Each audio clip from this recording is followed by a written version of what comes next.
Good morning, everyone. Welcome to the governance meeting of July 3rd, 2024.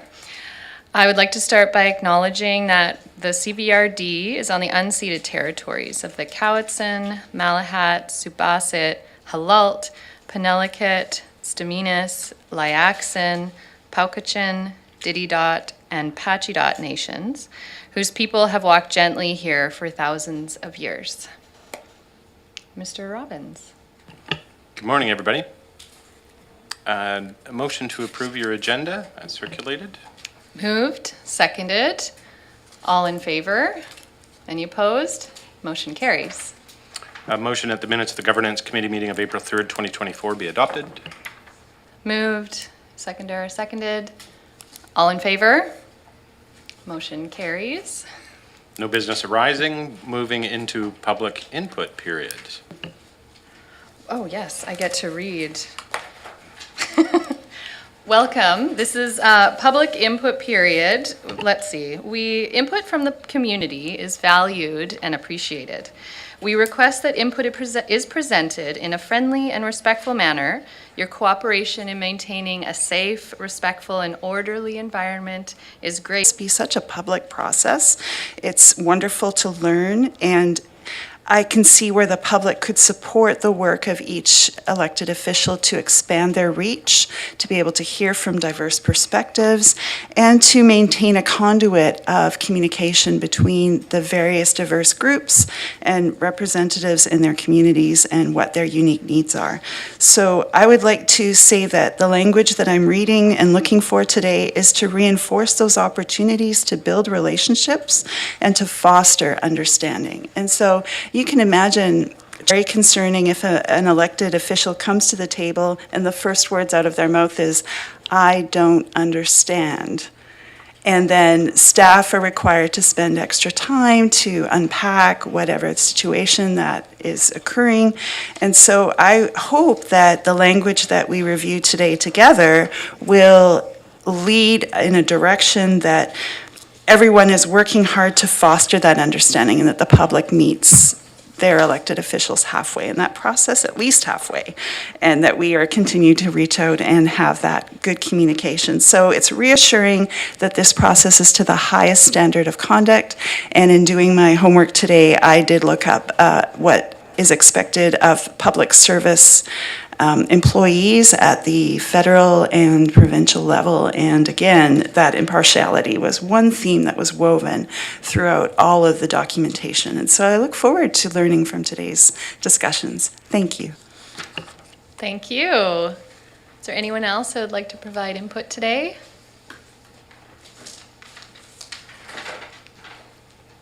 Welcome, Ms. Kaufman. Good morning, Chair and fellow directors, both here and online. Before my clock starts, can I just ask a question, though? I'm just wondering why we have an agenda that is dated February 22nd, 2023. Oh, did I see the wrong one?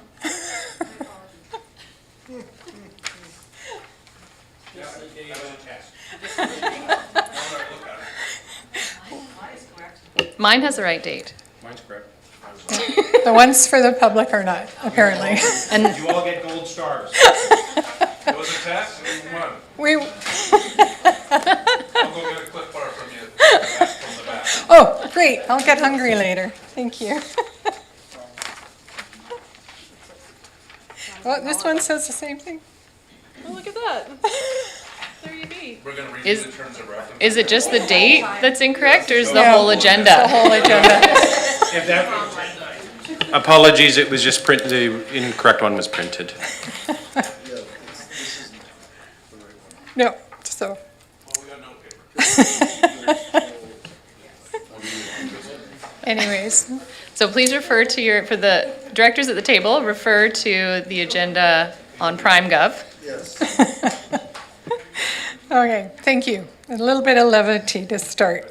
Would anybody like a hard copy? We can have them, we'll have some printed for you.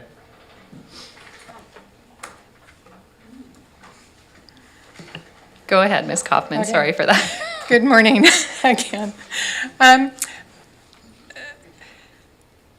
Chair and directors, I come here today not with my heart on my sleeve, but my heart visible for you, because I believe very passionately in the public process and the ability of the public to come and speak to you.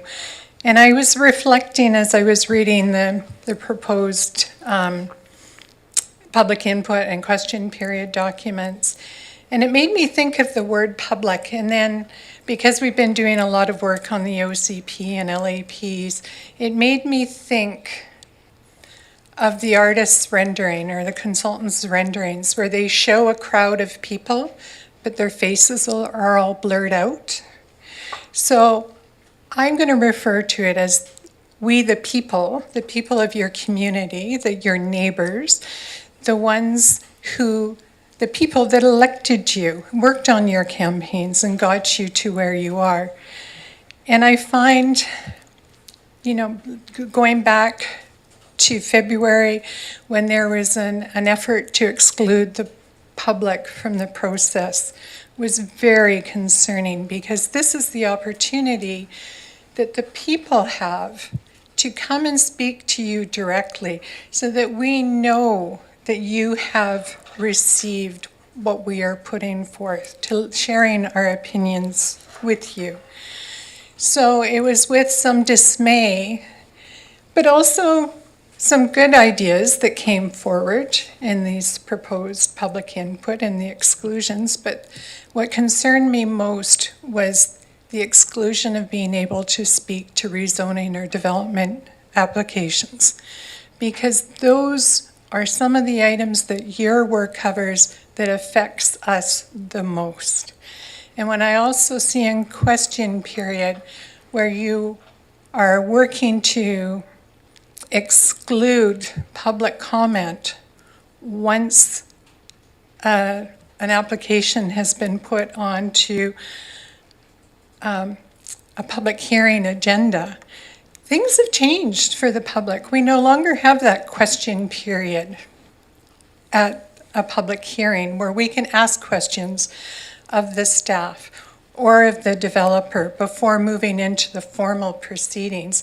And we understand and appreciate that once that public hearing has occurred, that you are to not receive any more comments. And that is fair.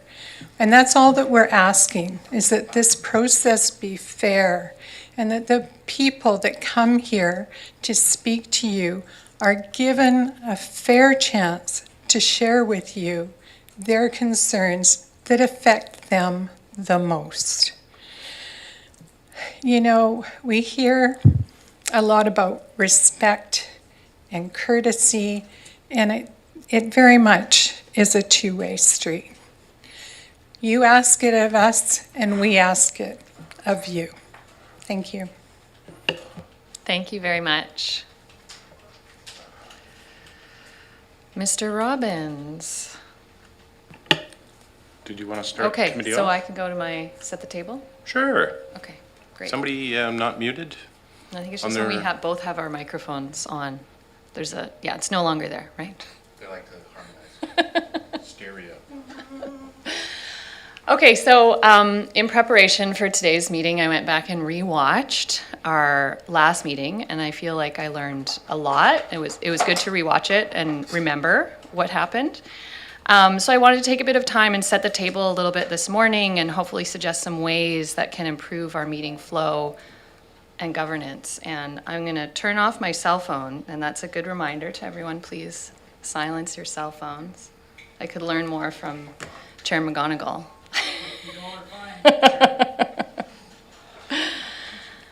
So I feel it is so important for everyone to have the opportunity to have their voice heard. I really value everyone's opinion at this table. And sometimes when all 16 of us have something to say, it does take up a lot of time. And especially when we are all of a very similar mind, and we all say the same thing and then end up voting unanimously. It takes up a lot of time, and I want to be really respectful of the amount that we have on our agendas and being on the same page to have fulsome discussion and also get through our business without getting to the point where we're so tired and overwhelmed from really long meetings. That's a hard balance. I want to acknowledge that. But what I want to request is to try not to repeat anything that anyone else has already said. And if the previous number of speakers have expressed views similar to yours, feel free to pass. Similar to the UBCM meetings we go to where there's a pro and a con mic, we'll usually hear from both sides, but if there's just a line of 10 people at the pro mic and nobody else at the con, the vote will be called because it's clear the perspectives lie in one direction. So I just want to encourage that active listening and witnessing of the consensus that may be developing in our discussions, and feel free to hold your words if they're already in line with everything that has been expressed. I also want to acknowledge just attendance. I know that this governance meeting timing is not ideal for everyone at the table. I really appreciate everyone that has attended. And particularly the Muni directors. I know this is not ideal for you. But if you're not able to make it, you can send your alternate. Please review the minutes, watch the recording. And if there's anything, and also if you don't have time, we can have a quick phone call and I can discuss with you what happened. And if you disagree with anything that happened in a previous committee meeting, please reach out to me. So we can have a conversation about it. And if you have new information to add to a conversation you may have missed, then we can refer that item back to the committee for further discussion. But I'd really love to avoid restating information that has already been fully debated in a previous meeting. So I want to just end with saying I really value everyone's input. I really enjoy hearing the diverse perspectives around our room, and I'm so grateful for your cooperation in finding efficiencies where we can. So that's my setting the table for today. Thank you for listening. Mr. Robbins. Thank you. Moving through your agenda, I have a couple of pieces to work with the governance committee today. And I'm wondering, do you want me at the podium or is it okay just sitting here? I think you're okay here. Yeah, you have all your papers. Excellent. I have lots of room here too, so thank you.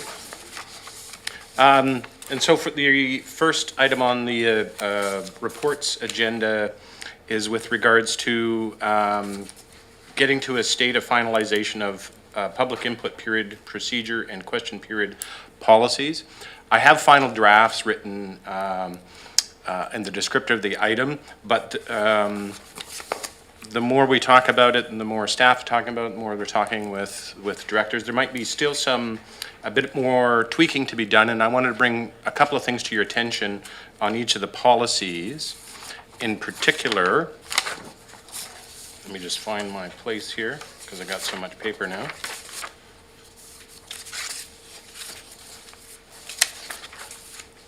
Public input period. So I bring to your attention 6A. Each speaker is welcome to comment on any items on the agenda up to a maximum of 3 minutes, excluding rezoning or land use bylaw amendment applications. And so while I'm not a lawyer, this is placed in there because of procedural fairness. And so when you open up outside of the processes that you provide for land use or rezoning amendment items, you could get yourself into procedural fairness issues if you open it up at a public input period where people are outside of those processes are providing you with input. We've had a couple of instances where that's happened in the past, where we've had to offer, in the case of the development application, we've had input from the public. The developers weren't available to provide any other input, so we've had to provide them input to ensure that we have some procedural fairness. And keeping in mind that most rezoning and land use processes provide opportunities for the public input And so that is why 6A exists, is to ensure that there is some procedural fairness with respect to those particular processes. So I wanted to bring that to your attention. The other, in the question period, under Section 7, given the new legislation that the provincial government has made a subject to, there are certain instances where land use applications will not be subject to public hearing. And so there is probably to be prudent is to add, if you will, a 7C, which speaks to the times where, under provincial statute, we're not allowed to have a public hearing. And so it is suggested that we add a 7C, which would read something to the effect, a public hearing is prohibited for the application. And that covers off any time where we can't hold a public hearing. Again, it's procedural fairness. And so in the absence of that during QP, and if the public is asking you questions on a land use application that is statutorily not supposed to have a public hearing, that might give rise to procedural fairness and a quasi-public hearing that is happening outside of something that is actually prohibited under statute.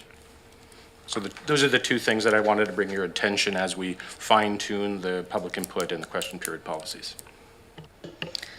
And so I do just want to bring up that we had referred 5A, which is kind of what Mr. Robbins just referred to EASC, since this mostly applies to land use work that we do at that committee, and it has not been referred there. So I'll leave it to committee if we need more fulsome discussion and understanding on this topic amongst the EA directors.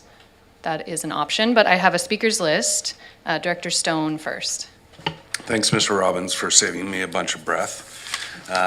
So particularly on the land use discussion, I think you hit it on both of them. Just to point out, there's a 7A and B in question period policy, not in the public input policy. There's just a 7, so maybe an A and that would be a B.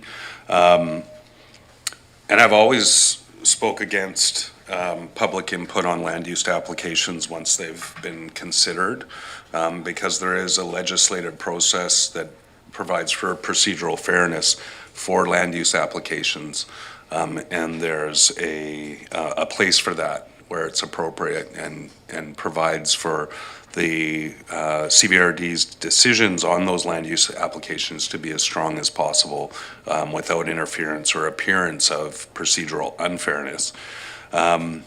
Interesting at FCM, asking both around the country and with our colleagues around the province, their public input and question period procedures, and noting that some have completely done away with both question period and public input due to a rise of using it as a political platform, if you will, for tangentially connected issues to agenda items, to sort of use it as a platform to air grievances.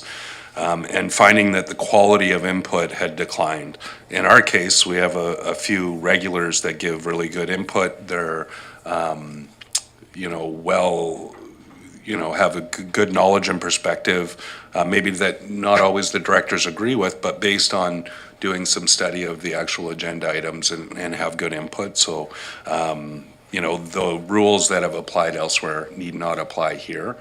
I've been obviously one of the most vocal supporters of cutting down on these other types of input when there are legislated input opportunities. And just an observation is that over the last 10 years, I've seen the quality of input overall decline as more these types of input opportunities presented themselves. It used to be on land use applications. If something came on an agenda, days before the item were to be considered, you would receive really well thought emails, sometimes a half a dozen or a dozen. And now that seems to be being replaced with either discussions on Facebook or sometimes, railing against something or for something at public input. That being said, where we're at and, you know, having the discussion with our colleagues, I'm really happy to support what we've got put forward here. But I do think that despite my difference of opinion on the public input on land use applications, that with the change in legislation from the province, that is a worthy examination on those applications where public input, or sorry, where public hearing is not permitted. Frankly, there should be no pseudo-public hearings being held through public input.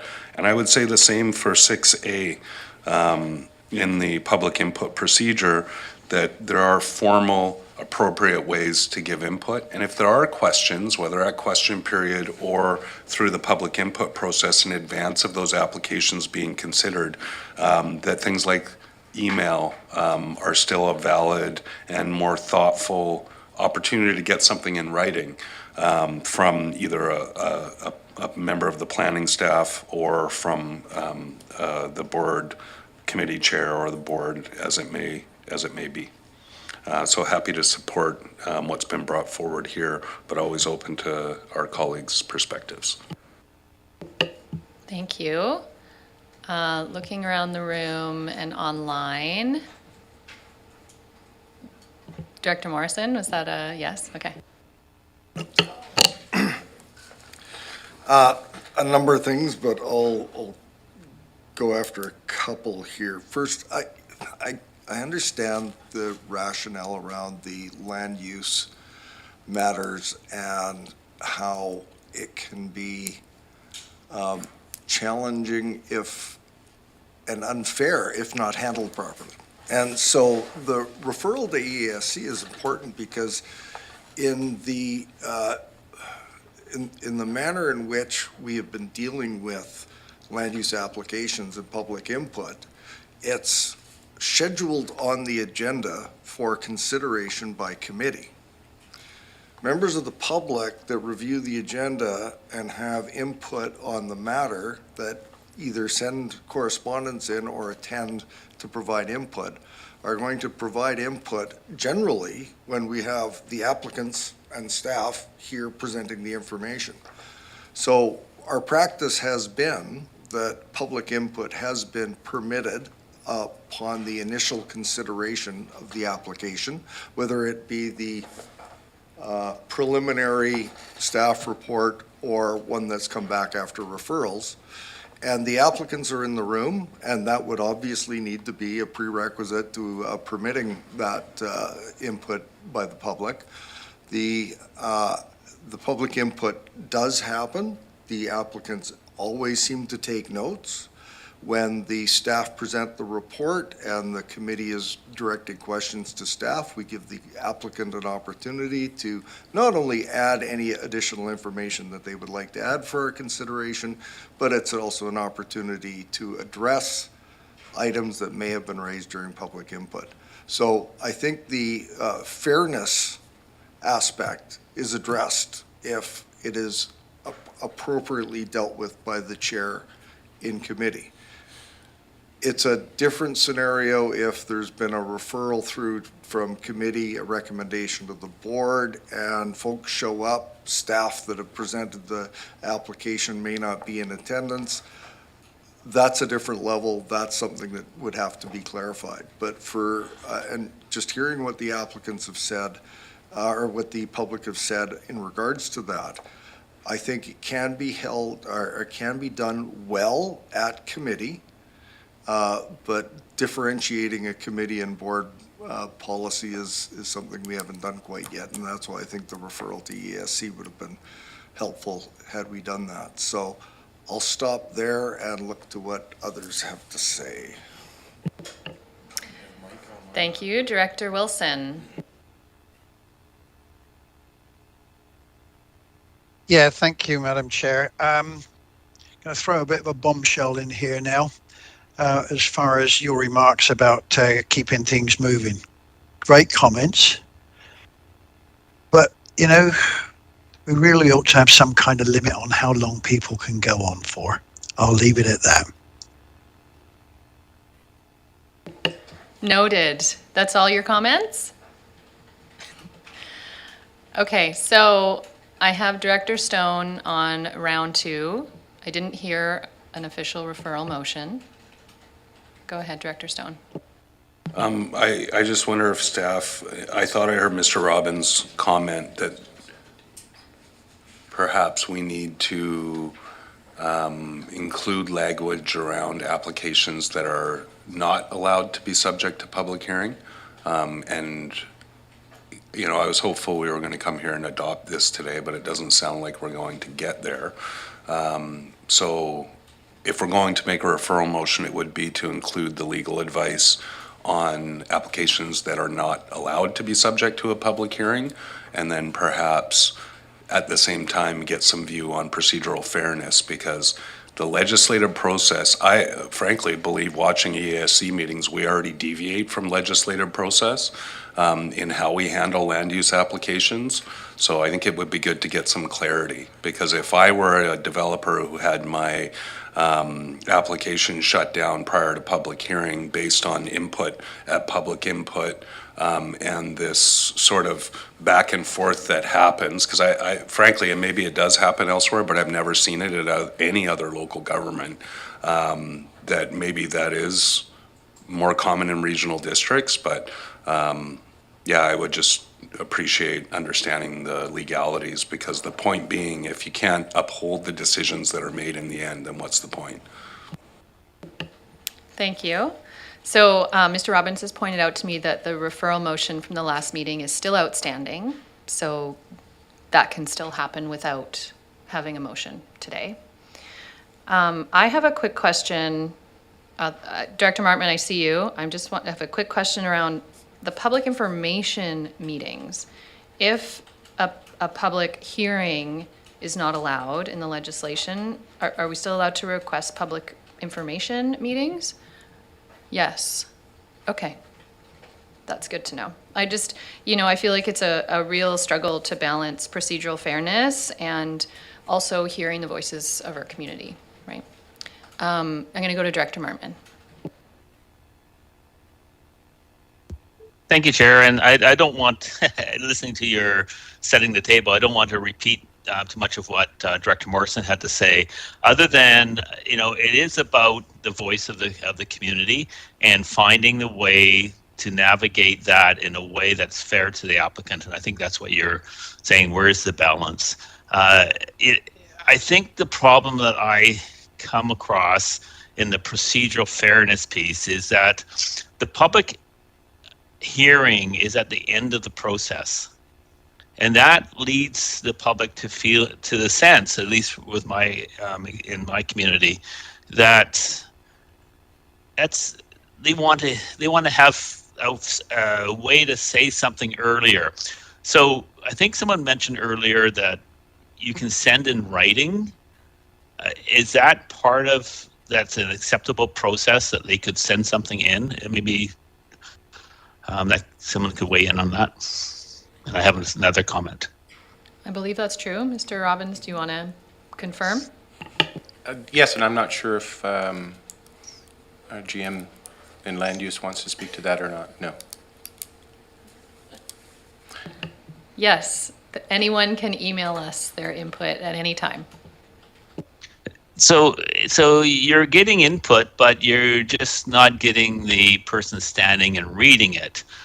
We had an experience recently where the input was read out.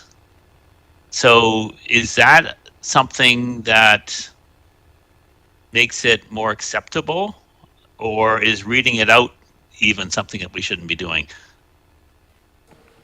If I may, I'm not sure of the circumstances, but it's certainly not best practice that we read out correspondence that's received. It's in print, it's available for directors to review, it's available for the public when it's included in a package to review. And with respect to opportunities for the public to provide input, I think that we would, at the staff level, we do a little more due diligence in terms of getting some more assistance in terms of when it is appropriate, because again, we are talking about procedural fairness, and maybe there is a fine line between that, but As the referral still outstands, we can place it on EASC, and in the interim, before it hits EASC, we should be, we'll commit to the staff level to do a little more research, even reach out to legal if we need to provide a little more context for you. Other than being cautious as we have, we're building in cautiousness, if you will, into the, especially in the public input period, based upon our previous experiences with public input. I'll leave it at that. Thank you, Chair. Alternate Director Lochner. Thank you, Chair. I just want to point out and ask for clarification in the question period and public input policy. Public input policy regards to residency states that speakers need not state their address, but that is not reflected in the question period policy. So I'm just seeking clarification on that.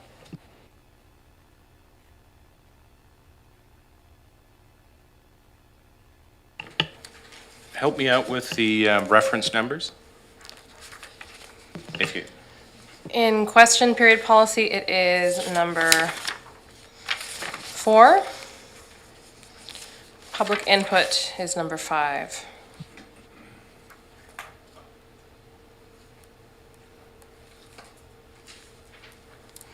We could certainly make the change in terms of consistency across there.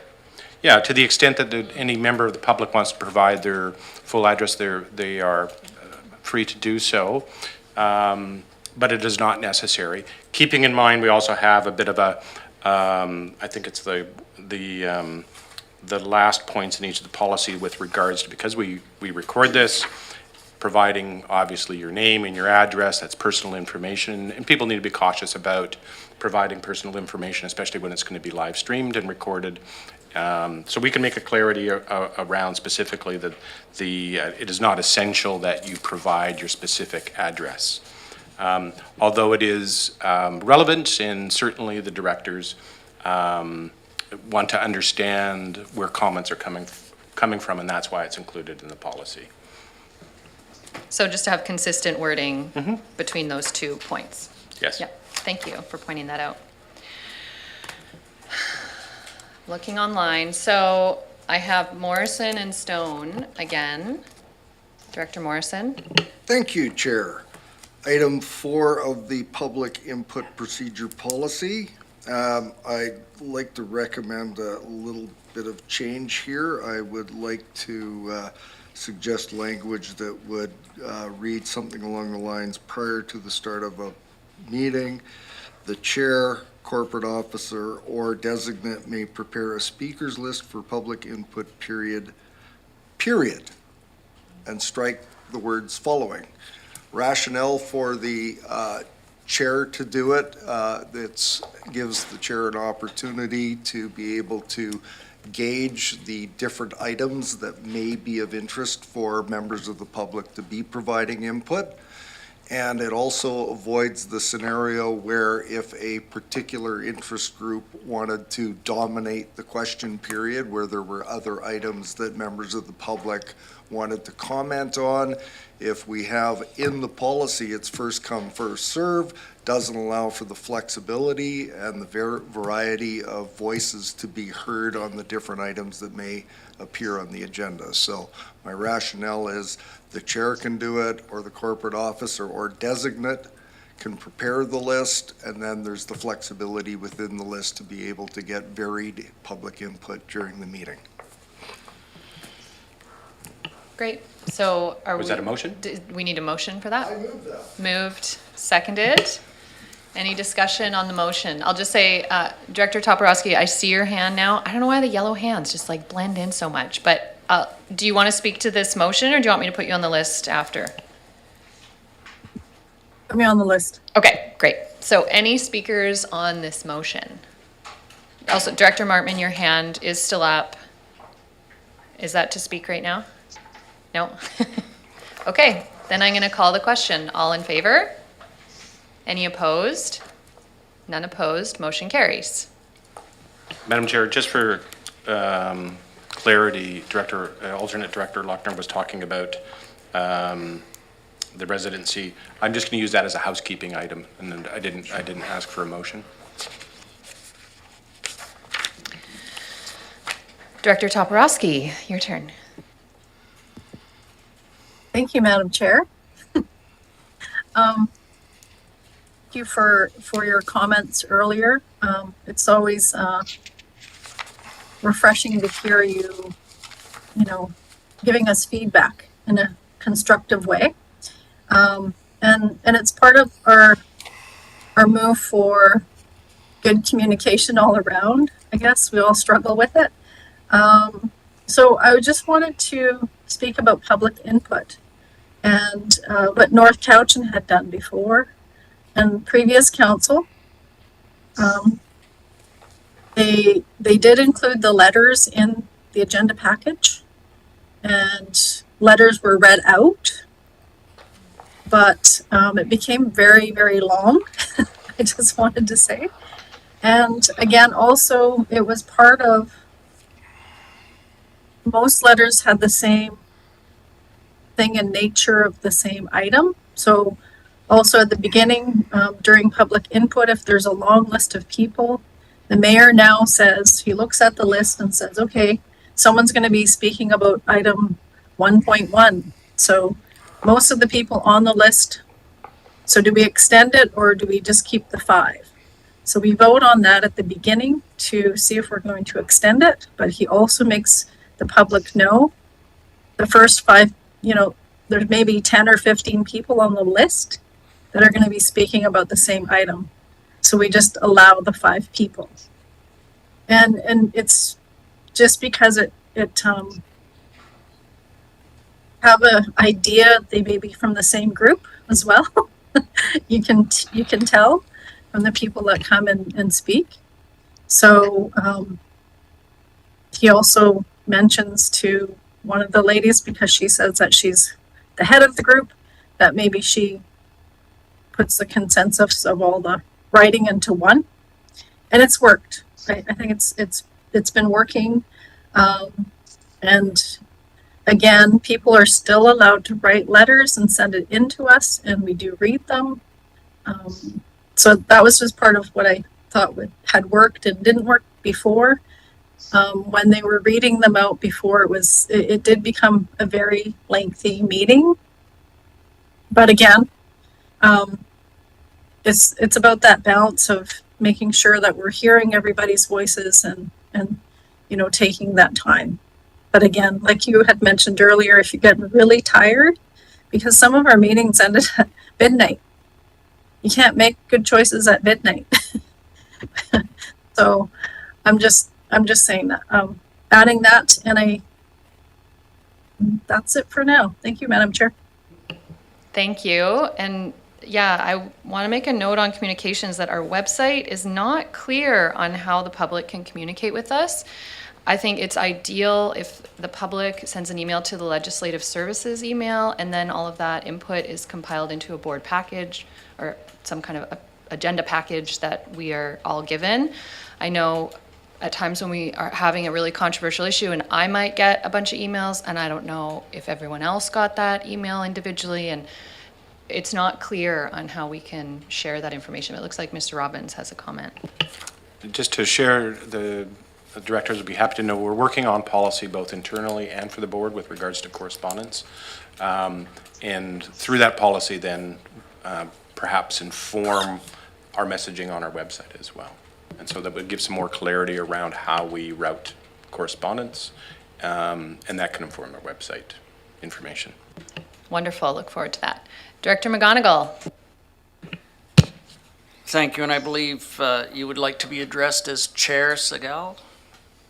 So, Chair Segal, if I may. You mentioned public information as opposed to those who are not mandated or put forward by the province as needing a public hearing. My concern is that public information process would turn into a quasi-public hearing, which would be difficult for whoever is chairing that portion of the meeting to quash that at the beginning without having due process. So I'm just trying to clarify whether a public information on those items is appropriate as well. Thanks. And I think, yeah, we need to follow through on the outstanding referral on this issue to have a more fulsome discussion on these discussions on land use. Director Martman, is your hand up again? Go ahead. Thank you. Sorry, I realized I didn't even turn my mute off, so boy, I was lucky. Anyways, thanks, Chair. I think if we got into a little bit in the weeds here, which I'm fine doing, so some feedback on the two policies. It would be nice from my perspective if staff could try aligning the numbering so that when you're dealing with one on one item one on this, it's the same on both. For example, fostering the safe, respectful, orderly conduct. But if you get down to that one on public input, you'll see 1.c. It has different wording in that than the wording in question period. Yeah, one says conduct themselves, the other one says conduct yourself.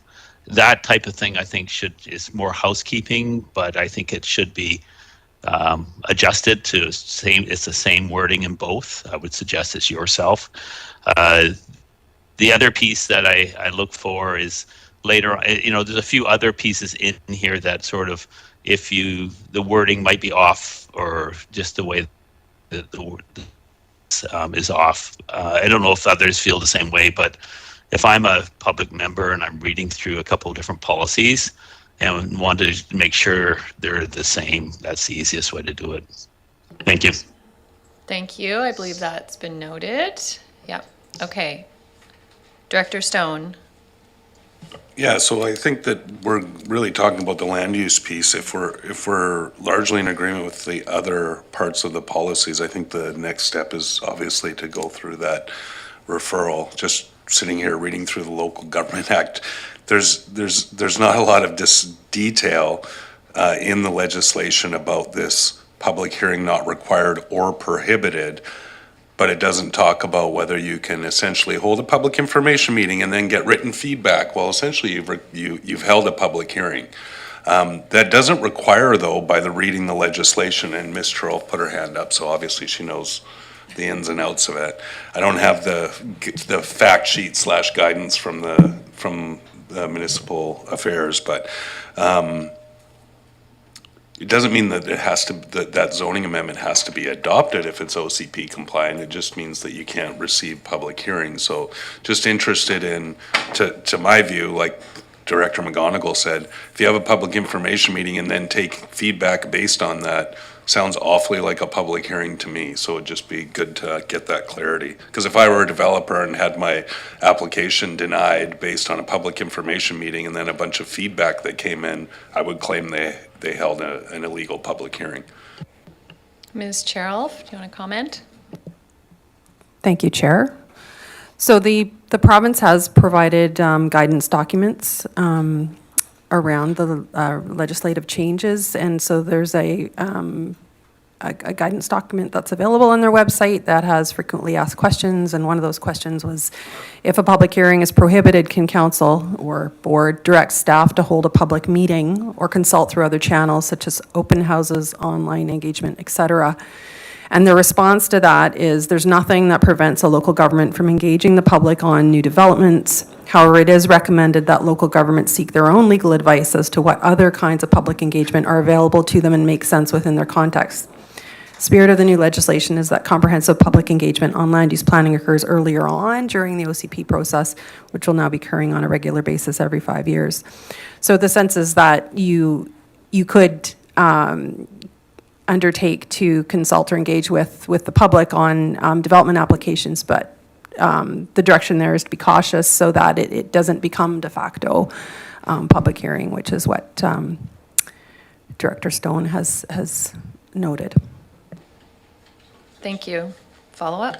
Then if we're largely in agreement on the rest of it, can we just let this referral go ahead to EAS to talk about the land use issue? Or is there other items in here that need to be discussed? I have one more question. And I just also want to clarify that we can get that legal advice when this referral comes to EAS? Yes? Sure. Great. My one question is that fact that commissions are included on here, but I believe there's another policy that we don't have public input on commission agendas. So what's the point in having commissions on here, I guess? Good point.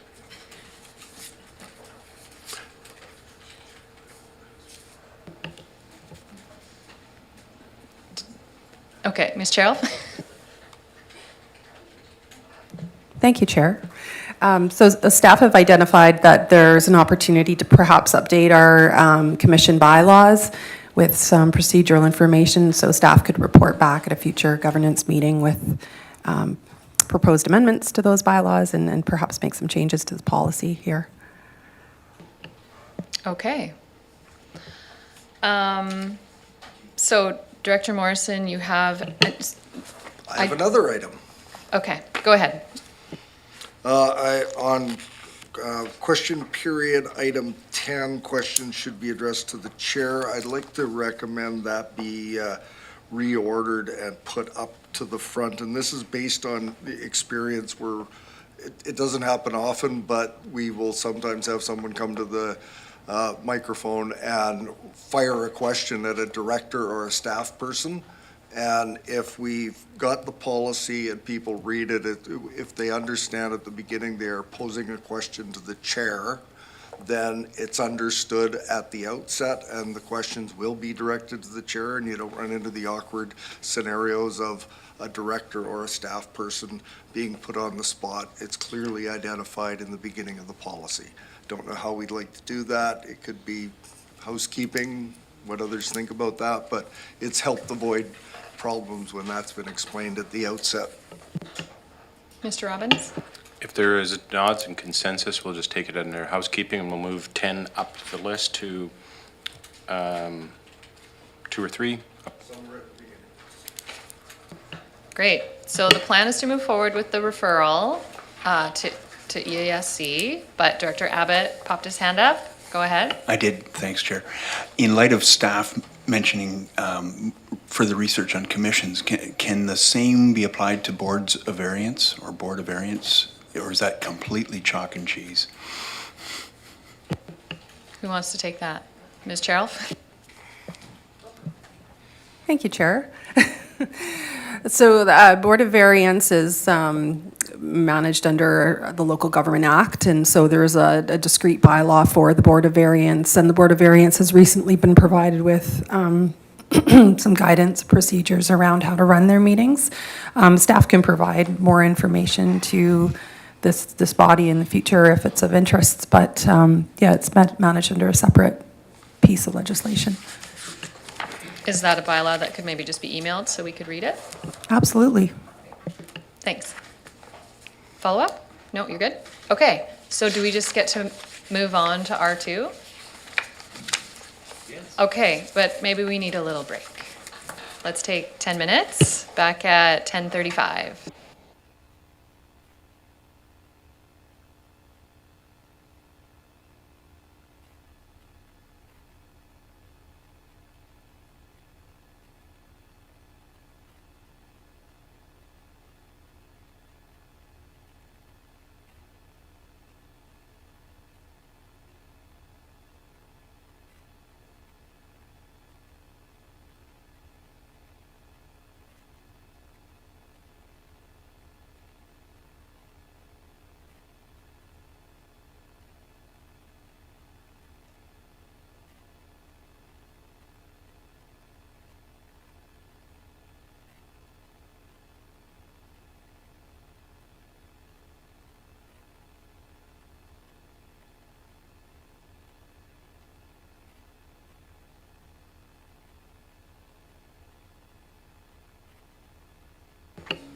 All right, welcome back. Mr. Robbins. We're going to move to R2. This was on the April 3rd's Governance Committee, so it's been referred. You didn't have the opportunity to get to it at that point in time. For your consideration, discussion, position and descriptions of the key personnel sitting around this table. As you can appreciate, these position descriptions are used for a number of things. Certainly to clarify roles and responsibilities. It's used for those inquiring about elected life. And so it's good to be able to provide those that are seeking perhaps to put their hat in the ring, if you will, during election time. And of course, it's used for orientation as well. And so because these were developed in 2020, it was thought that we should bring these forward to see if they are still relevant for the board today and to consider any changes. And that's really the only introduction that I had for this particular item.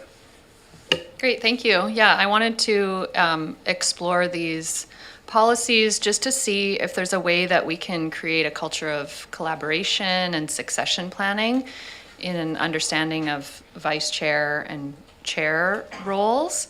And in preparation for this meeting, I reached out to the Chairforce One email list, which are all the chairs of the regional district in BC, and just asked if any other districts have, like what kind of models do they have for chairing and succession. And it's interesting that most of them just rely on the election cycle in terms of succession planning. And it's true, we don't know what's going to happen every 4 years.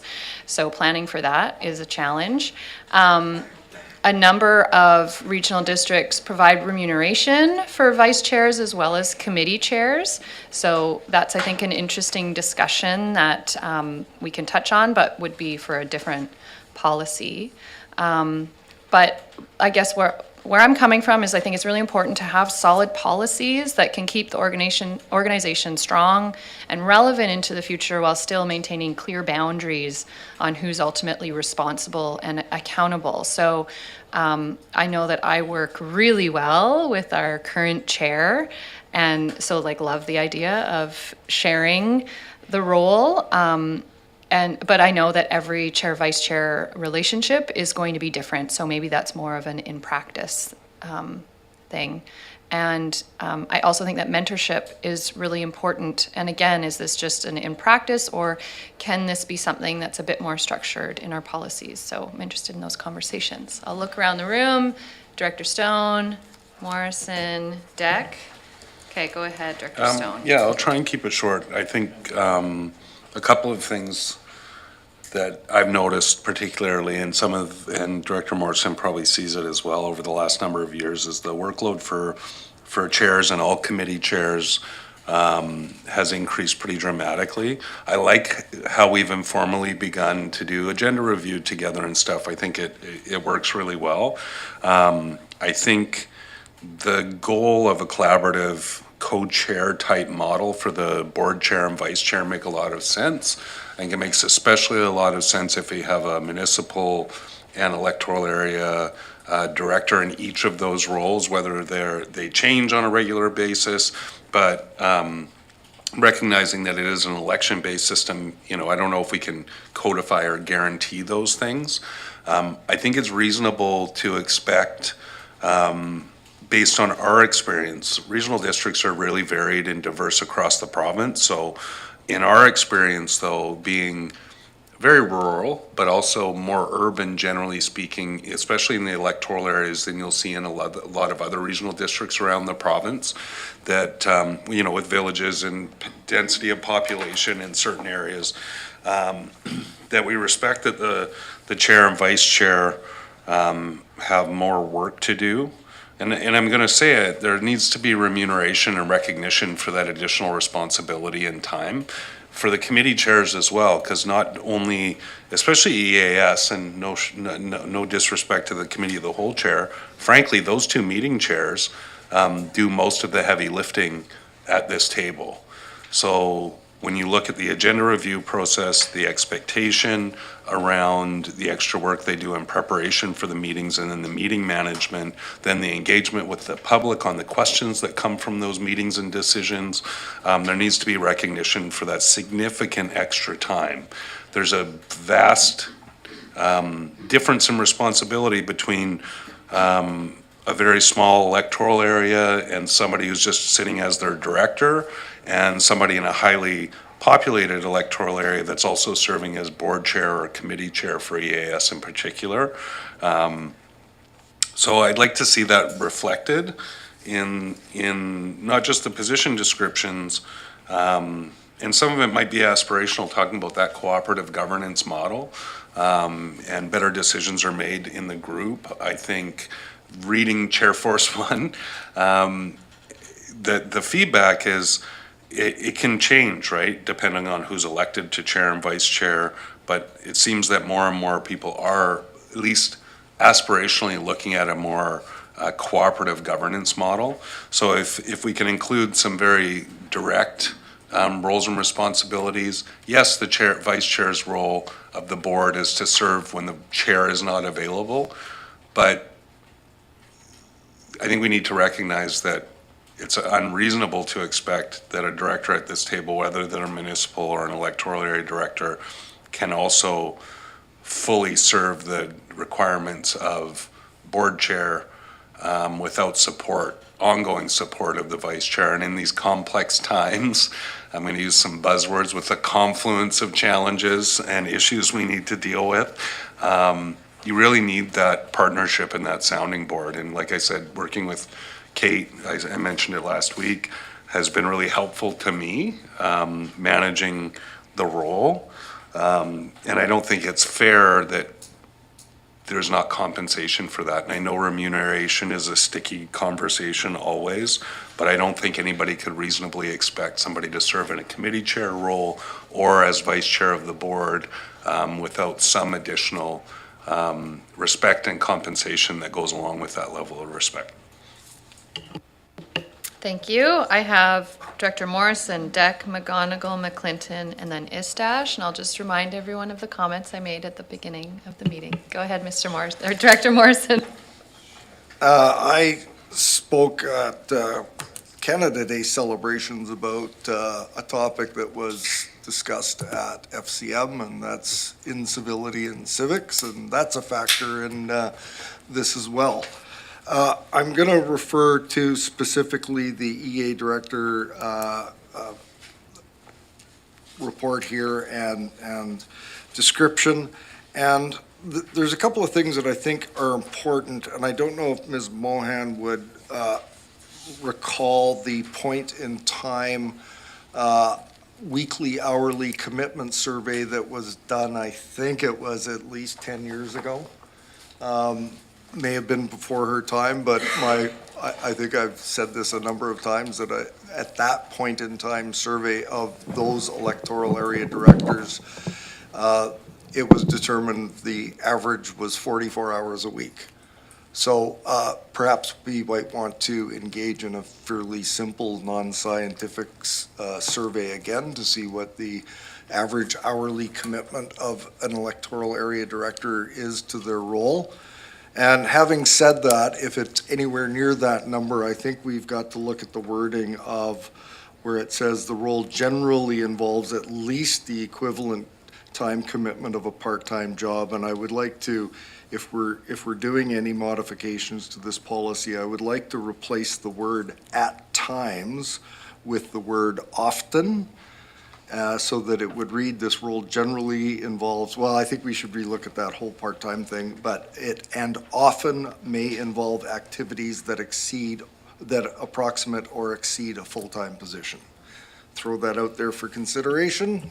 I don't know if we're looking at amending resolutions at this point or not. There you have it. Mr. Robbins, would you like a motion for that kind of change, or?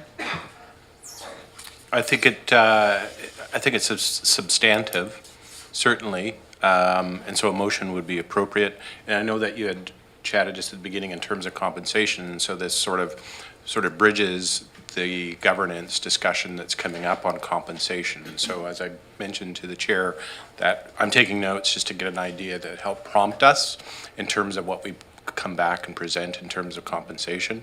And so the description around "at times" with "often" and part-time activities does speak to the next and what Director Stone is talking about in terms of remuneration as well. And so a motion to that effect, yes, and this will help inform the next a future session on compensation. Right, this motion doesn't preclude the discussion, Nope. but it does inform it. So I would move that we replace the words "at times" with the word "often" in that line under time, commitment, and availability.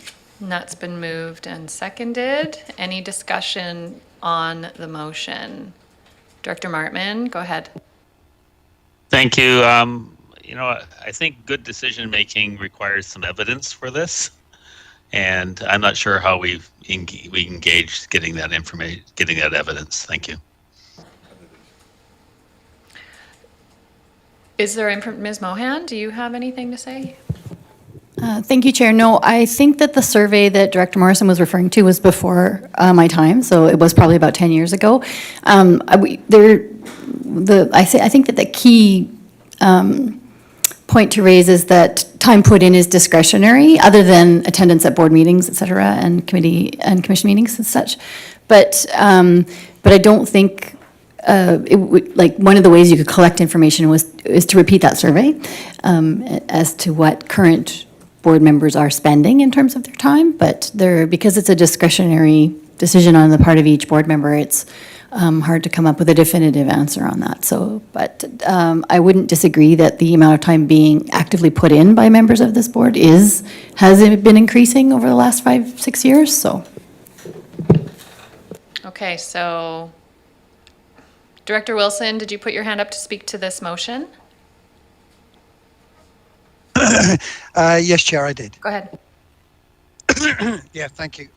Just for clarity, are we talking about the compensation only for board vices and committee chairmen, or are we talking about compensation overall here? We're just talking about the time commitment and availability section in the position description for electoral area directors. So we're not talking about money specifically. I thought I did hear the word compensation in there as well. Director Stone? Yeah, I brought up remuneration, but that's not on the table for discussion. I just said that there needs to be some consideration given. That's at a later date, just really focusing on roles and responsibilities today. Thanks. Okay, thank you very much. My fault, Mike. No, not at all. Okay, so I know, but I think they were all on my running list. Right? So if you want to speak to this motion, can you just put your physical hand up? No. Okay.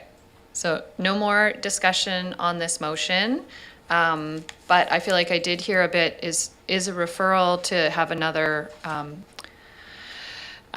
survey done to assess workload important, or should we vote on this?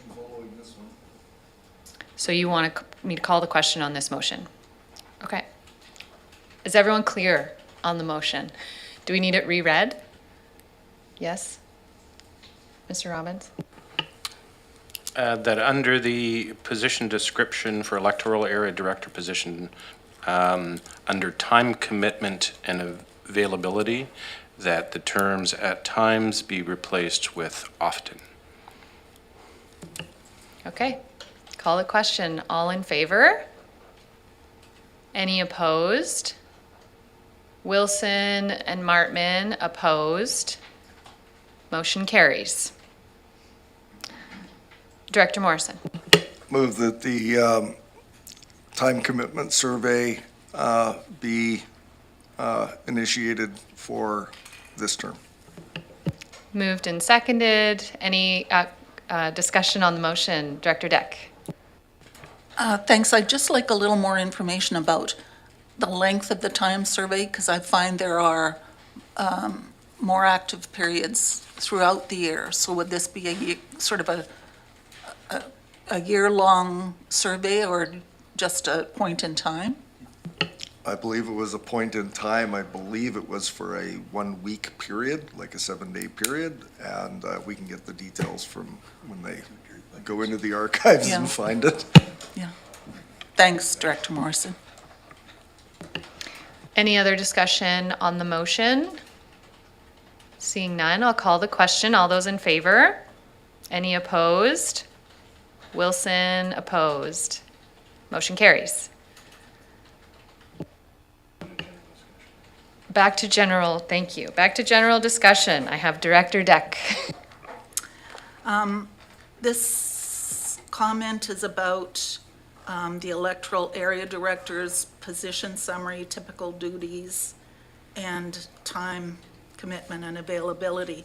So under time commitment and availability, the elected area directors may attend meetings and events and respond to constituents during evenings and weekends as required. And I think since we are the local elected face of this CVRD, I would think it's important to let our constituents know that it's one of our typical duties, excuse me. And so I would rather it be placed in amongst the typical duties and just sort of not as an aside or an afterthought, but that it's something that we're obliged to do and as part of our role. Thank you. Do we need a motion for that? So basically to take that note out of time commitment and availability and put it into typical duties. You want to speak to it, Mr. Robbins? Thank you, Madam Chair. And correct me if I'm wrong, but a number of the typical duties are the things that you would be typically doing at an event, at a meeting, during evening and weekends as required. And so that was specifically about the time where you fulfill that, if you will, by attending and participating in external organizations, for instance, under E. F, liaise with community organizations such as Taxpayer Association, Historical and Cultural Societies. F, G, attend local events and support of constituents and community groups, et cetera, et cetera. And so it is captured under the duties. It's just separated just to highlight that you attend these events and during evenings and weekends as required as well. Follow up? Yes, and I noticed that as well, but I didn't see individual constituents in the typical duties themselves. It's more like groups, and I've often gone to the managers with queries that come from individual constituents, and I ask for guidance so that I can point my constituents in the right direction. So I would personally appreciate any constituents knowing that that is one of our typical duties, addressing individual constituents' problems. Mr. Robbins? And maybe that's a typical duty that could be added to it, that, I'm sorry, Director Deck, your specific language you just said that. Constituents, Around- like just add constituents to H, liaise with, and You had such the perfect words and I didn't capture it. We'll have to go back on the instant replay or something. Yes, you will, because I can't bring them back up again. Yeah, respond to and Individual- meet with individual constituents, something to that effect. Yes. And perhaps if we go back to the instant replay, we can formalize that. Thank you. And is that, do you need a motion or that's a housekeeping? Okay, great. Thank you, Director Deck. You want to say, go ahead, Ms. Miltan. Yeah, I think we can make that change as part of the, housekeeping upgrade to the document. But I think that when I look at the grammar and the language around this, under time commitment and availability, where it says municipal directors may attend meetings, et cetera, I think there's an opportunity for improvement there because it makes it sound like it's the attending of meetings and events that's being addressed, but it's actually not. It's the evenings and weekends that's being addressed. So we can probably reword that sentence so that it makes it clear that we're talking about when, not what. The what is in the typical duties and the when is what's addressed under time commitment and availability. So. Great, thank you. Director McGonigal. Oh, Director Istash, I'll bump you up.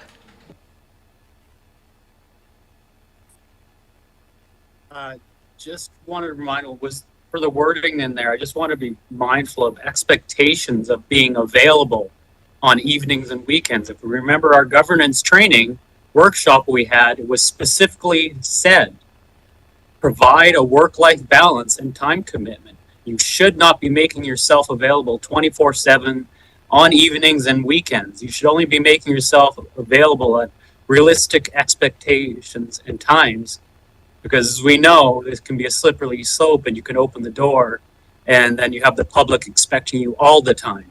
And then it puts an unfair burden on other directors as well, because one expectation leads to all the others. So just a friendly reminder to our governance training saying that you really should. So be careful on any language you have in there that gives the public an expectation of being able to reach you at unrealistic times.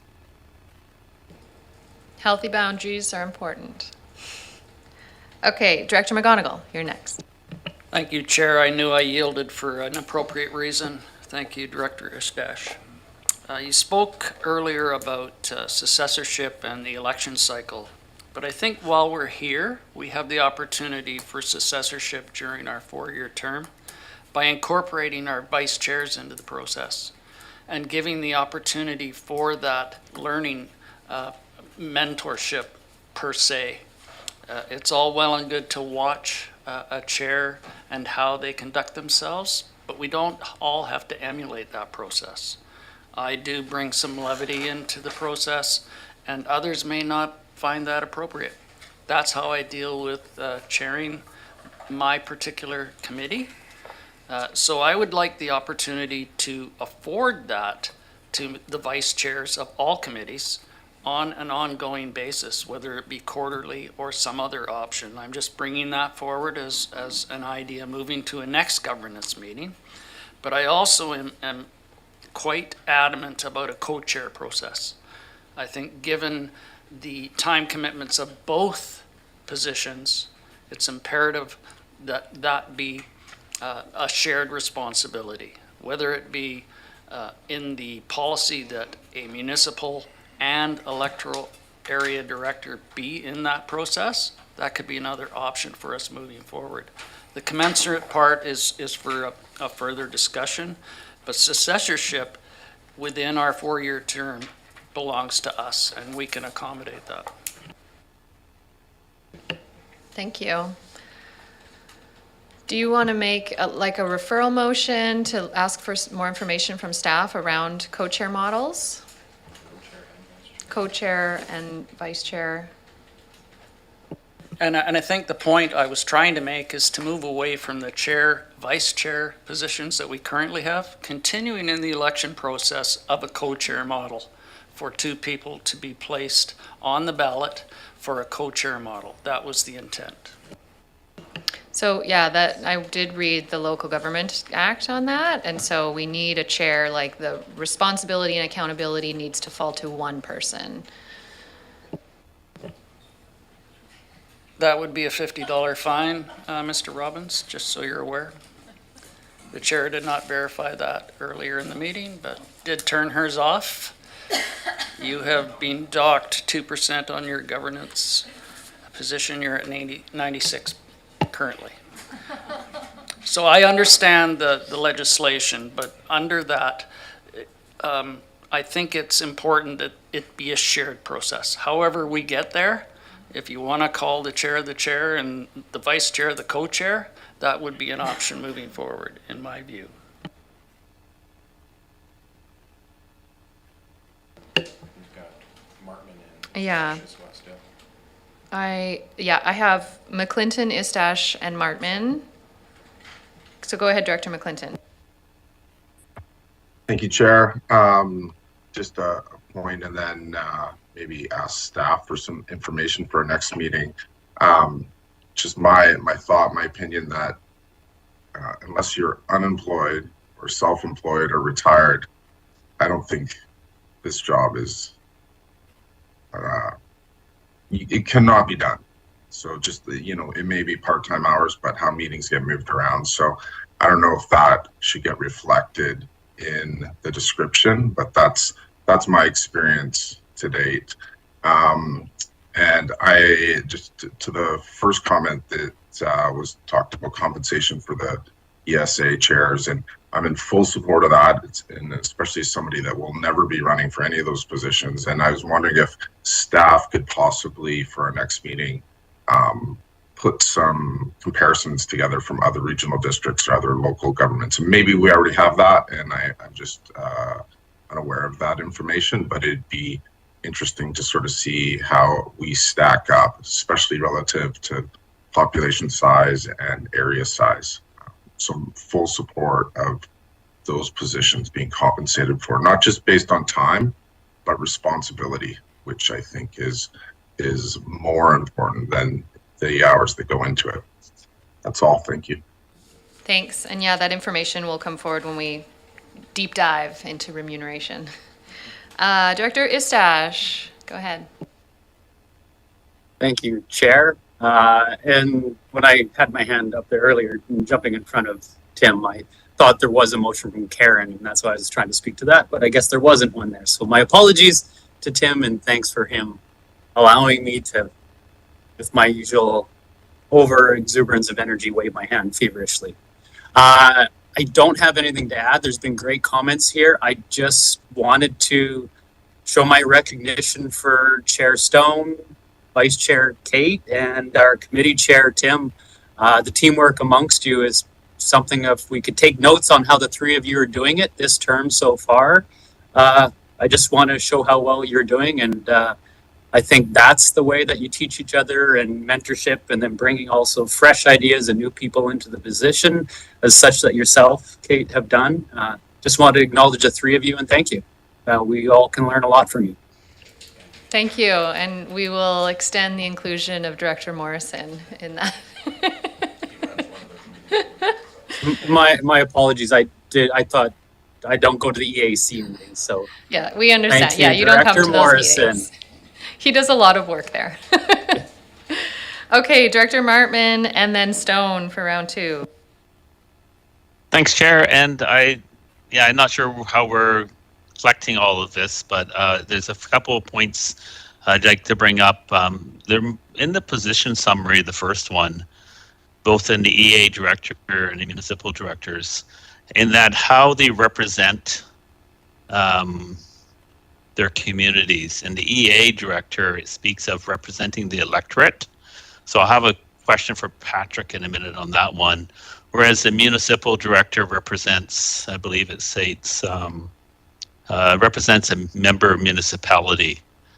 And so I'm not sure which way I lean, except I'm not sure, maybe I could have an explanation about what is the electorate. I'm gonna throw that one over there. Go ahead, Ms. Mohan. Thank you, Chair. I can't remember, so I just wanted to make it clear to this committee that I was the original author of these drafts that went through the governance committee the first time around. But I think that I was trying to make a distinction between electoral area directors who are direct representatives for a particular electoral area, right? A group of citizens in a geographic area, whereas municipal directors are sort of seconded here from a municipal council where they are one of many representatives of an entire municipality. So I was trying to make that distinction a little bit, but it might not be very elegant and we may be able to improve upon it, so, yeah. Thanks. And maybe just thank you, and maybe a follow-up to that, Chair? Yep, go ahead. Yeah, so I guess when I look at the electorate, I it's people that actually voted or can vote, and so I guess I would like to see that maybe adjusted to represent their community or the electoral area district or area, however you want to frame that. The other thing about electorate, and I'll just put this, my understanding of it, that First Nations also have the ability to vote for electoral area directors. And so there's another electorate that may not be, I can't necessarily represent on their, in some way. And also also those that can't vote. So the children and youth of the community, I would hope that I'm representing them as well. So would be my points on that. The second one is under O for electoral area directors, and this may be also for municipals. And this was brought up actually through a correspondence from a member of the public about, does the oath of office come into play here, or should it come into play in terms of what we should be adhering to? Thank you. Mr. Robbins? Thank you, Chair. I haven't specifically looked recently at your oath of office and how they may parallel the code of conduct. We can certainly do that to see the parallels, and if there is a significant differentiation, we can come back and provide some language that might enhance that. But without doing that analysis, I can't think off the top of my head in terms of whether there are significant parallels or similar language between the code and your oath. But we can certainly make that comparison and provide you some new language if it assists in the position description. Would you like that? Yes, looks like it. Okay, Director Stone. Why not? Doesn't hurt. Code of conduct, oath of office stand separately from a position description, so they have their own force and effect through their own processes, but doesn't hurt to throw it in there. And the oath of office is a statutory requirement as well? Yeah, so those are both statutory requirements. This is an internal policy. Just like the other part I'm going to speak to, which is the vice chair and chair roles are outlined in legislation. In other organizations where I've served in a co-chair model, those organizations also had chair and vice chair prescribed and elected, much similar way to the Local Government Act. So there's the difference between the process you must follow, essentially, versus those who you implement in policy. So the point being is, in policy, we could say, say Kate and I ran for chair. She's an electoral area director, I'm a municipal director. One of us gets elected chair as per the Local Government Act.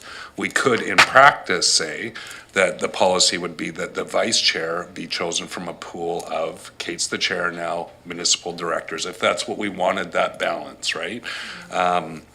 Or in practice in the past, there's been this idea of alternating, right? I prefer consistency. If you have a great chair and there's not other people in the board that wish to run for chair, I'm not saying that because I've been chair 3 of the last 4 years, but if that's what the desire of the group is, then it should be honored. But I think this idea that there's a balance of chair and vice chair or co-chairs that are municipal and electoral area representatives is really valuable. And I just wanted to speak to Director Morrison, because when we do EAS agenda review, his experience and insight around electoral area issues are really powerful for me as chair, and I'm sure for Tim as well as committee of the whole chair, as municipal directors, to understand better. So I don't think it's a necessity to throw out the legislation. There are processes lined out in legislation that we must do. Electing the chair and vice chair are part of that. But if we say in practice in our policy that the seat of chair is wide open, and if a municipal or an electoral area, and again, this is just an idea, member of the board is elected chair, that perhaps the vice chair preferably be chosen from candidates. But again, it's an election process, so you might not end up with that. As far as implementing a co-chair model, that's just up to us in our policies and descriptions, that should be the goal. Again, you can't require that, but I think that it's important that it be in there aspirationally as a collaborative type governance model. And I can tell you from experience that it works better in times with certain people just work better together. Kate and I work really well together. I might say that more than her, but she's the best vice chair, because our personalities are a good fit, right? And I'm trying to learn along the way and be less command and control focused and more collaborative in my own way of doing things. So maybe that's me maturing as I hit 50-ish. But that being said, I think that what's laid out in legislation we have to do, the kind of must do. What we put in policy and in practice are where we aspire to do that collaborative governance structure. Sorry, I didn't have a referral motion for you. So my question to Mr. Robbins is, if we want to add wording that encourages collaboration or has these aspirational goals, would you like this to be referred back to staff to explore that further? I think so, because, obviously that a position description hasn't been developed for vice chair, co-chair, and that could be one of the things that come out of this discussion is maybe if it goes back to staff, we can look to see how we can incorporate that as a new position and incorporate some of the language that you've talked about, and balancing between municipal directors and EA directors, all that kind of thing, in the notes that I've made. That's one way of achieving that, versus having perhaps a complementary addendum to the descriptions that sort of codifies a bit of policy around the job descriptions and how they interact with each other. Follow-up? Also had a question that the electoral area service and committee of the whole chairs, I think, should have their own position descriptions, not just committee chair. To that end, it's more about, like, I've asked Ian to quote or step up because of a deeper knowledge of like land use decisions that require media spokesperson. That might be something we want to consider if the board's comfortable with it. I find that, like, I would just pump him for information if I'm asked to be quoted or speak to the media on a land use decision that may be controversial, whereas he's been in that process throughout. And perhaps if we had a separate EASC chair and committee of the whole chair job description, if you will, or position description, we could add those appropriate spokesperson duties to those roles, and that would, again, be more reflective of the realities that we face as an organization. But that's just my thoughts.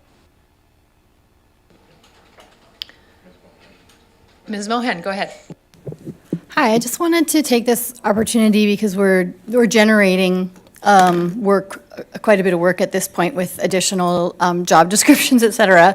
And I'll remind you that we're struggling to support the governance committee with our current staffing challenges. And so I just wanted to remind the committee about what to focus on why these position descriptions exist. So one of the reasons is for people who are considering for running for office to have a clear idea of what the role entails. And another is obviously for the currently elected group to understand as they may move into roles like chairperson roles, what's involved, and certainly to improve the functioning and the clarity around what the roles are.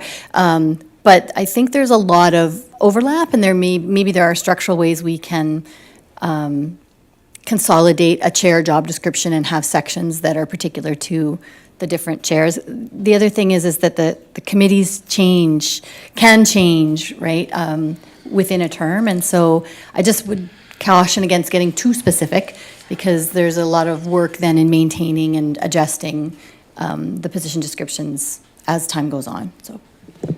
Final follow-up? Just great suggestion. My thing was 99.9% of it is copied and pasted, so it was just the additional reality of the certain chair positions that would need to be reflected, whether that's a separate section or whatever. I can do it if there's not the capacity. I'm happy to draft that up during the meeting if we need. I mean, I'm also wondering if we could just add a point that spokesperson responsibilities may be required to the committee chairperson. If I may, Madam Chair, if it's a matter of just doing that and adding some of the language here, I think we can accommodate that at the staff level. I'm looking at my boss as well. Okay. Director Morrison. We can accommodate that. Yeah, the hair's starting to stand up in the back of my neck here. Drafting on the fly, scary. So this is a luxury that we have, that we get along pretty well.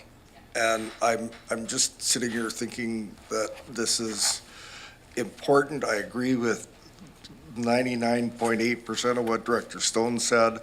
I just know that we do have to be cautious in that we are getting along and are working fairly well together. And when things aren't, it's a challenge to be relying on policy. We have to make sure that it's rock solid. And so it's about perspective. Things are good. These are great ideas. And are we contemplating when things aren't good and the application of these things? So I'm just saying we should be cautious. We should be plodding and methodical. I can see this work being perhaps implemented towards the end of this term and as setting up the next term for starting the term with some of these policies and procedures in place. So just bringing a note of caution to what we're doing, and that we want to make sure that what we develop is bulletproof in good times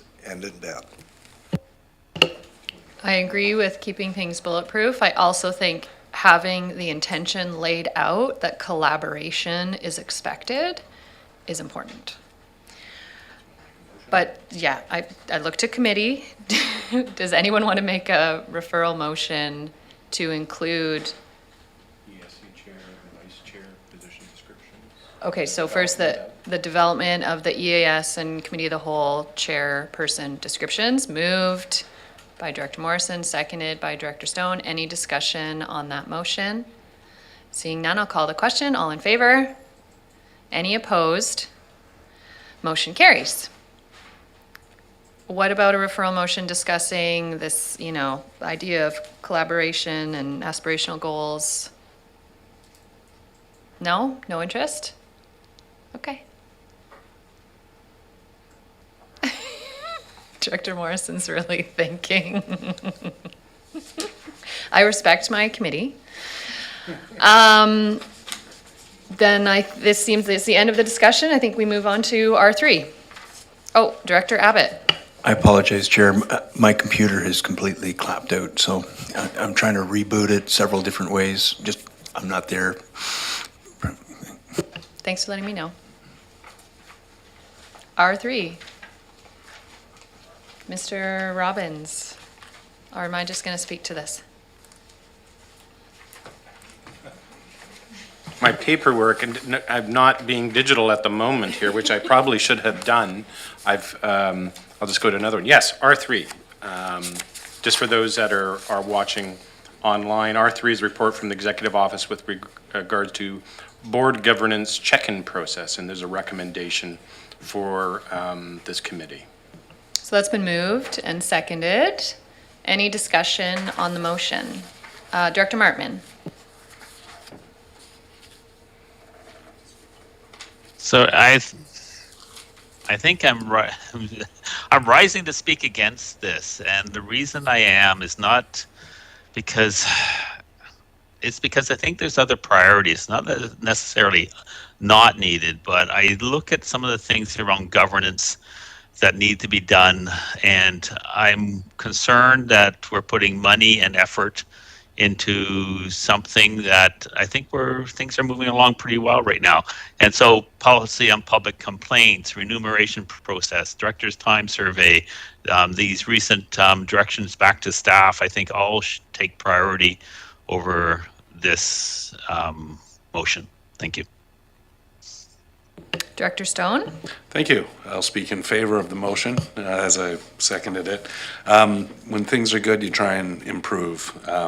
But we have edged up against some challenging governance behaviors, I think, both recently and in the not too distant past that have caused difficulties for the organization. When things are good and you've got a good dynamic, it's the best time to reinforce good habits and maybe edge off those that are not conducive to good governance and decisions that will minimize risk to the local government, as well as to ensure the decision making is done in a really thoughtful but pragmatic way. So I'm fully in support of this. While things are good, try to improve, always pursue excellence. And if we have the opportunity to do this workshop, I think it'll remind us of those little things that maybe are creeping into our habits that aren't great, but really reinforce some of the good dynamics we have around the table while things are good, and set us up for the last couple of years of this term. Thanks. I agree. Looking around the room, any more discussion on the motion? Director Martman? Thank you, and I totally agree. I'm not disagreeing that this is not important. I think that wasn't the intent of what I was saying. And I recognize that you want to build on things, and I see that, but I also heard very clearly from staff, not at this meeting, but at previous meetings, that governance, there's only so much energy and time and effort, and that comes down to it, and money that they can put towards governance. And I'm looking and saying that what I'm saying is that there are things, and I guess I don't want to take the foot off the getting this work done. And maybe I'm just not seeing it the same way, but that's why I'm saying I want to focus on the work to be done. You have a question, Director Morrison? Call the question, please. Call the question. Yes. Call the question. All those in favor? Any opposed? Director Martman, Director McClinton opposed. Motion carries. Mr. Robbins, where does that bring us? Question period. All right, this is where I get to say my little speech. We welcome questions from the public. Each questioner is permitted to ask one question plus one follow-up question related to the answer. The question must truly be a question, not a statement of opinion. We request that your question is presented in a friendly and respectful manner. Your cooperation in maintaining a safe, respectful, and orderly environment is greatly appreciated. And I make the same commitments as chair.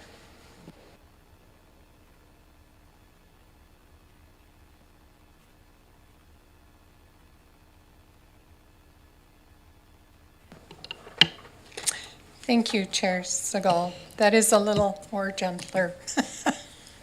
I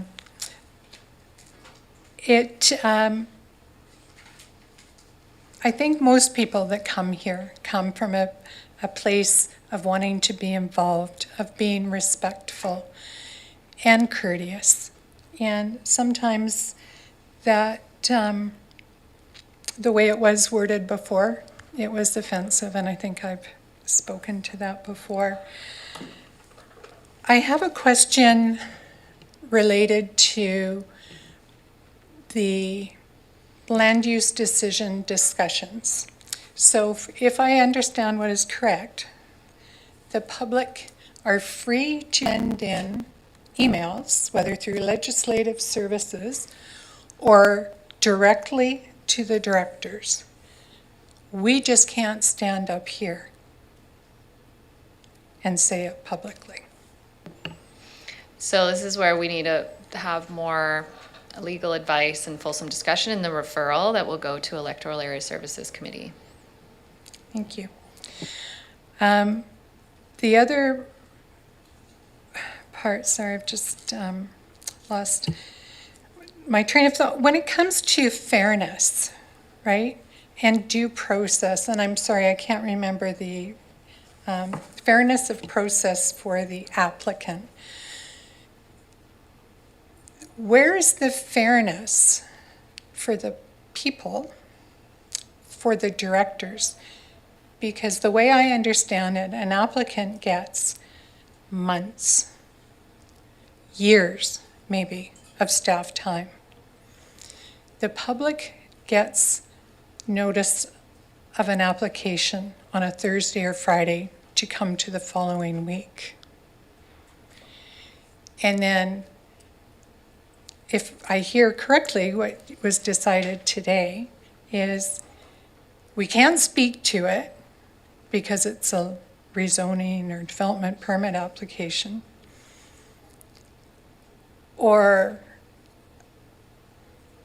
you don't get to ask those questions, and it doesn't get to, you can't ask it about it again at the board. Is that right? Well, we didn't adopt any of the policies that were discussed today. It's going to be discussed and more fully to find consensus, because I get it. I think we all around this table feel conflicted with how to balance hearing our constituents and providing fair process to developers. So I hear you, and nothing was adopted in this meeting. Okay. It was discussed and to be referred to EASC to be discussed more. Okay. Thank you. And it just,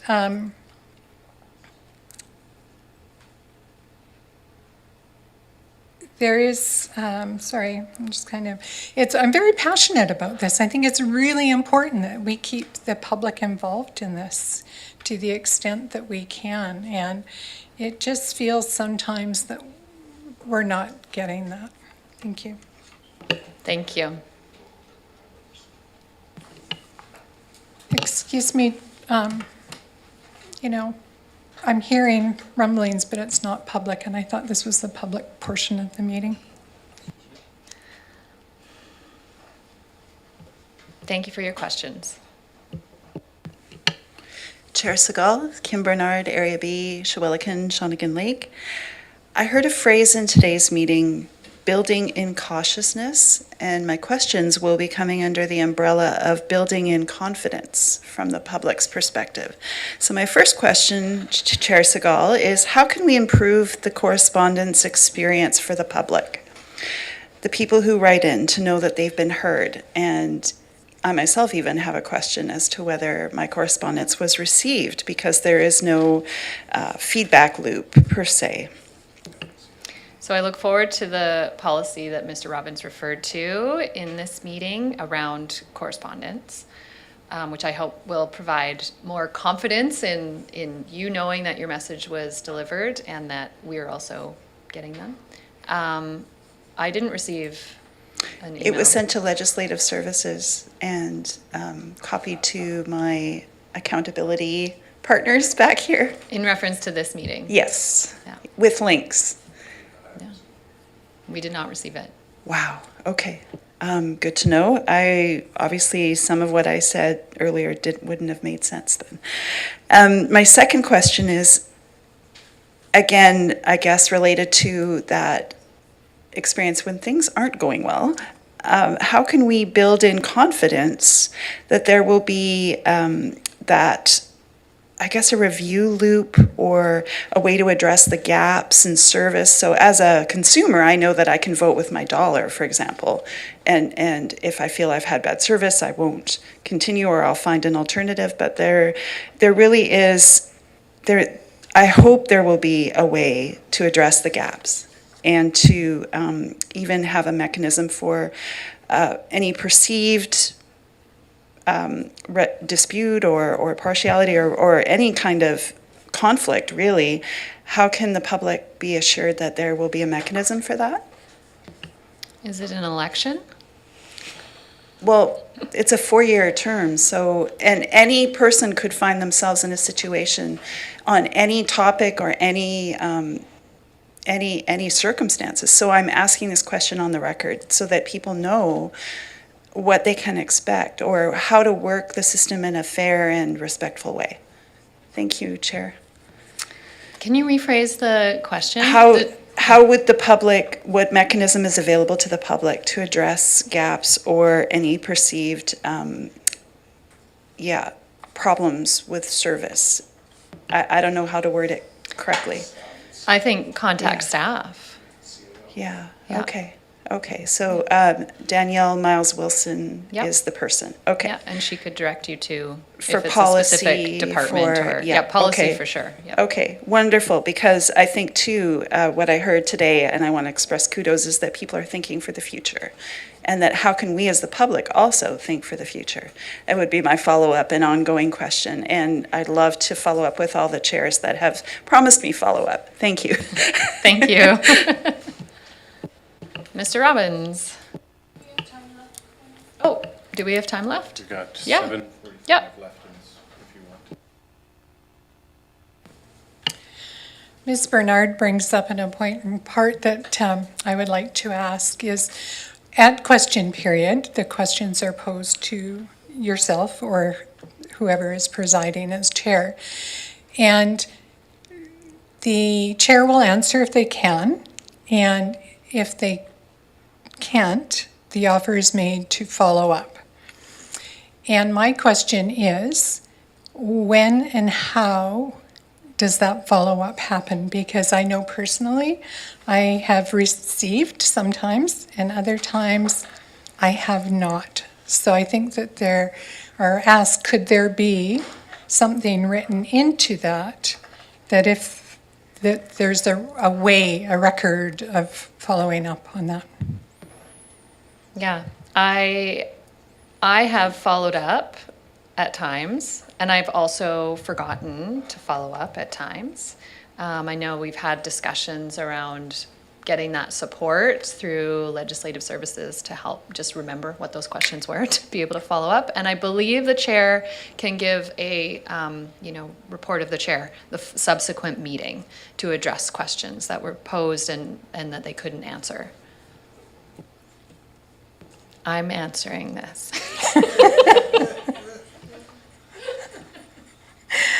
Thank you. Would you like me to do more research and get back to you? Well, I'm really, based on what we heard today, I hate to put on more workload, but it definitely should be on the radar that there is some sort of a mechanism.